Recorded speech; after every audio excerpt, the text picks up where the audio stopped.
Hi there and welcome back. It's Tania from Tatty Treasures. Hello there. So I'm going to do a short video and then I'm going to do the main video. I thought to myself, I've not sewn in a signature for a long time on screen. So I'll do a short one, just sewing a signature in, and then straight after the normal video will come up. So if you've not been watching this series, been making a folio from packaging using a kit from my Etsy shop, which is called Fine Romance. It's all finished now. I've put lots of flippy things out and, you know, all interactive things. It just wants decorating. So I've been sitting here this morning fussy cutting stuff from the kit, and yeah, I'm ready to film it. So we'd made 2 notebooks which are going in this pocket and this pocket, and then in the middle there's an envelope. I was going to make this into a third notebook, but it was getting too chunky, so we've got an envelope which wants collaging. So that can stay in the middle. So let's get on and sew these in. So they're just one signature little, say, notebook journals. It's just got all scrappy papers in all different sizes and what have you. So this kind of size, you don't have to sew it in. You could, if you've got a stapler that could reach, you could staple it in. You could put 2 holes in and just tie it in. What else could you do? I've sewn these under the sewing machine before, this kind of size. You could, I've not done this, but you could put your glue right in this edge and press it up, so it's all, each page is glued in. Obviously you'd have to allow drying time and what have you. So this has got quite a hardish cover. It might not have gone under my sewing machine, thinking about it. And I've checked that all my pages are where I want them. Okay, and they're all the right way. Obviously a lot easier when it's something smaller. If I wasn't on camera, I would do this. I wouldn't even clip it up. I would just do it in hand. But seeing as I'm on camera and I'm showing you, I'll put the clips on. So I like using these type, so you can put those down and it doesn't get in the way as much. You can get these in lots of different sizes.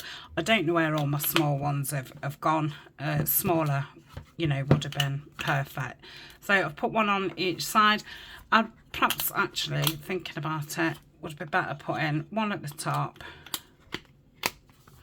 and one at the bottom. Then I'll be able to get to the middle a lot easier without banging my knuckles. So that's that.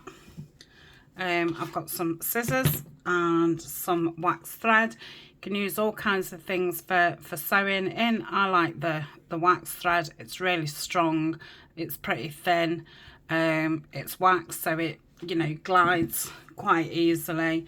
But you can use, you know, crocheted trim, not crocheted, trim, thread, string, ribbon.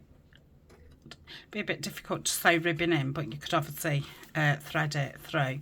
So I'm going to hold this. I'm using the book, so when I go through, the all will go into the book instead of, you know, into your table and stuff. So I'm going to go into the middle. I'm going to close it slightly so we get right in that middle crease. Press down and just move it around a little bit. Make sure I've gone through. Yeah. So here, if I wanted to catch most of the papers in, I'd be best going through there. If I went through there, I would miss them. But that thread from that hole to that hole would catch it in. And because it's only a small book, I'm going to go there. If if it was a bigger, heavier book, I would have definitely gone down a little bit. So that's the second hole, and this is our third hole. Okay, so that's those.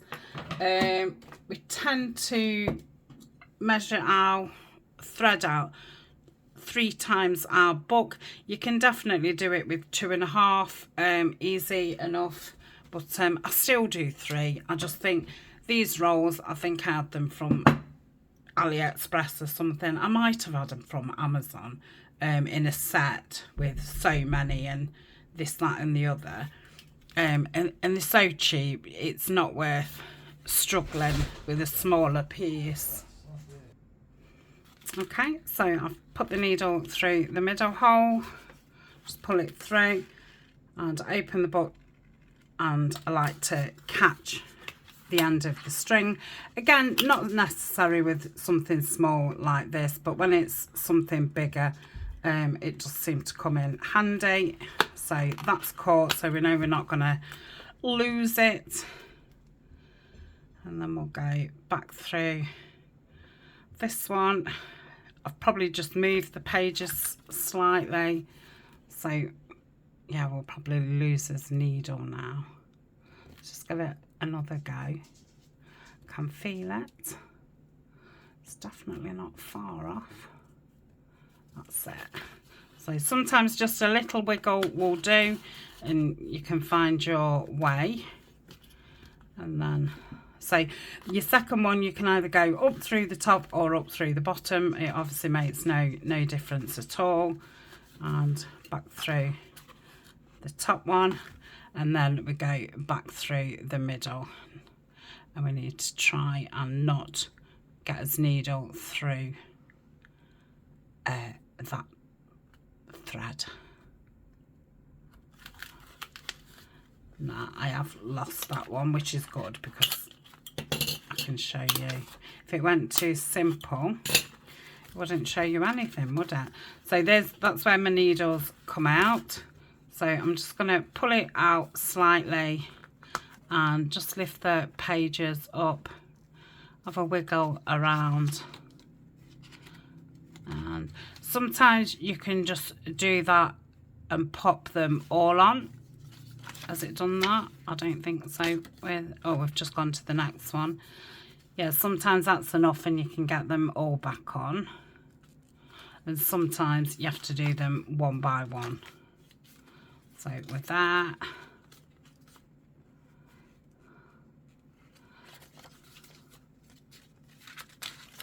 okay, so I've come back through the middle and I've took my needle off as I was pulling it through. So we make sure that we've got a thread on either side underneath this middle one, and we'll just pull it slightly just to get it to go tighter.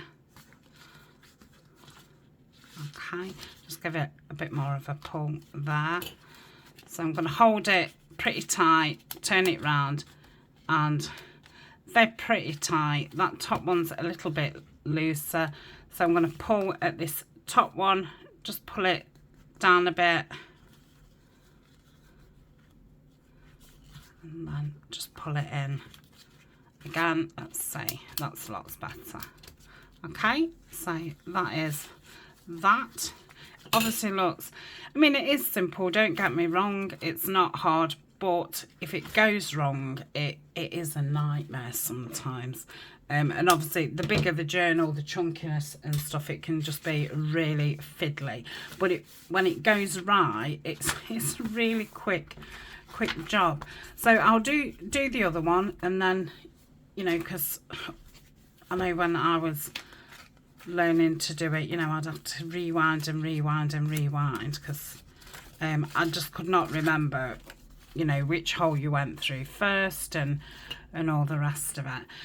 So you can see these pages are quite different. You know, my thing isn't gonna catch at both sides. So with it only being short, thin and stuff, it's not gonna matter too much, because that one will hold it in. Let's go there. So we've clipped it up, and again close it slightly, go through the middle, give it a wiggle and close it again. And I ought to have really lifted that up a bit, but come on through, yeah, and through here. There's only 10 pages in here, so again it makes it, you know, pretty easy to get it sewn up. So 1, 2, 3, cut it off, thread your needle. So needles, this, I haven't got a perfect needle at the moment. I'm always on the lookout for a perfect needle. I've had 1 or 2 and lost them. So you want something pretty long, but not too thin and not too thick. You don't want it too thick because you don't want to leave massive holes in your journal. I sometimes like a pointed one, but something that's not very sharp, because otherwise as you're going through, the sharpness catches all the pages. So you kind of want a bluntish end, but I've got some that are really blunt and they're quite difficult to get through. So this time I'm just going to hold it with my finger. I'm going to say I tend to only catch the thread when it's something bigger that I can't get my finger on. Okay. And sometimes you'll find the holes like close back up, you know, the paper goes back in it on itself. So if you just put that through, and you can follow as you're pulling that out, you can be putting your needle in and you can follow it through. And then this one, yep, okay, and then in through the middle. Has that gone straight through? Yeah, almost lovely. So that makes it a really quick job. Let's take these off, because if you don't take them off, sometimes when you're pulling your threads, you can rip your paper because it's too taut. So just tie in that off. Not really got a lot of thread there, so what I can do is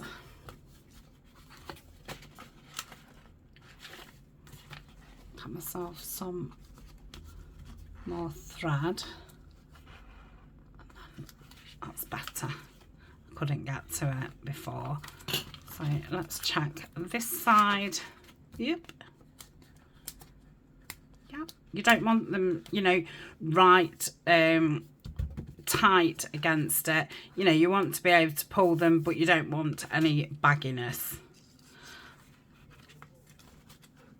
I think when you're learning, you're best just to grab, you know, 10 pieces of paper and just do this. So it's not, you know, the first time you ever do it, it's a journal. Because yeah, it can be quite daunting until you've done it a few times. So that's that one. Leave those like that.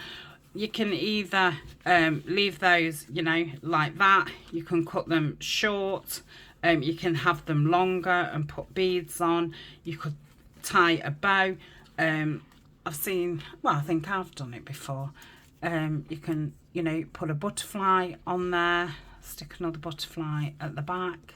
I've seen people do it with circles and all types of things. So you can even have fun with your strings in the middle. Okay, so that's that, and that's that one. So that is how to do a 3-hole pamphlet stitch. So I'm going to end this video there, and then I'll put the next video up to come up on the half hour, and that'll be my normal Tuesday video. So thank you for joining me, and yeah, hopefully if you're are new, then you might want to stick around and subscribe and all that good stuff. So until next time, Bye for now.